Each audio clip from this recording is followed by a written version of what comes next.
Hello दोस्तों, आज से हम करेंगे some basic concept of chemistry के क्वेश्चंस। ठीक है, तो पहला क्वेश्चन है प्रॉब्लम 1.1। इसमें कह रहा है calculate the molecular mass of glucose molecule. मतलब ये कोई ग्लूकोज मॉलिक्यूल है और उसका क्या निकालना है, देखो मोलिकुलर मास निकालना है। ठीक है, तो दोस्तों मैं आपको समझाता हूं किसी एग्जांपल के थ्रू। ठीक है, सपोज करो मैं अगर आपको कहूं कि आपका मास कितना है, मास कितना है, वेट नहीं पूछ रहा, मास कितना है। ठीक है, वेट और मास में क्या डिफरेंस होता है, वेट अगर वेट में 9.81 का डिवाइड कर देंगे ना, W इक्वल टू होता है mg। ठीक है, तो अगर आपका जो वेट मेजर करते हो ना उसमें 9.81 का डिवाइड कर देंगे ना तो आपका जो मास निकल जाएगा। क्लियर? तो आप मैं पूछूं कि आपका मास कितना है तो आप बोलोगे सर मेजर कर लो।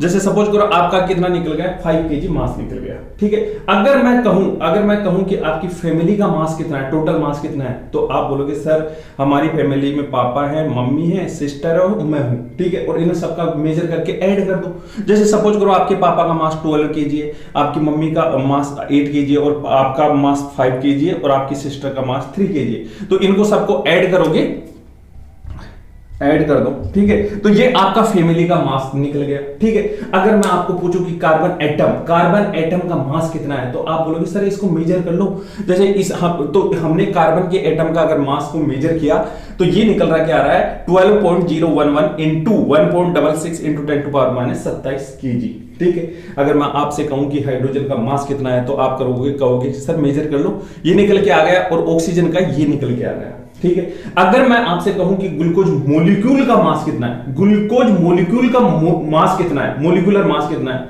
तो आप कहोगे कि ग्लूकोज का जो मॉलिक्यूल है ना उस फैमिली में कौन कौन है। ठीक है, तो उस फैमिली में 6 तो कार्बन है, 12 हाइड्रोजन है और 6 ऑक्सीजन है। ठीक है, तो इनको ऐड कर लो सर, वेरी सिंपल। ठीक है, तो इसमें भी कोई दिक्कत नहीं। देखो कार्बन के 1 एटम का मास इतना होता है, ठीक है, और एक हाइड्रोजन के एटम का मास इतना होता है और एक ऑक्सीजन के एटम का मास इतना होता है। तो ग्लूकोज में कितना है, देखो टोटल ऐड करना है तो कितना है, कार्बन 6 है इंटू मल्टीप्लाई कर दूं ये इससे 12.011 इंटू 6 इंटू 10⁻27।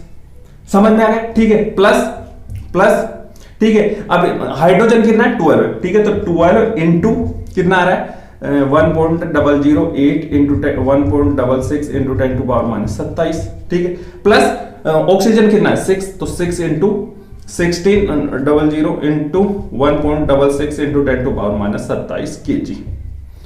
यहां तक मेरी बात समझ में आई? कोई दिक्कत, कोई कंफ्यूजन नहीं होना चाहिए। ठीक है, अब इसको मल्टीप्लाई कर लो। देखो 72 ये 066 into 1.66 into 10⁻27 kg, sorry, plus इसको मल्टीप्लाई करो, ये 12.096 into 1.66 into 10⁻27 plus 696 into 1.66 into 10⁻27।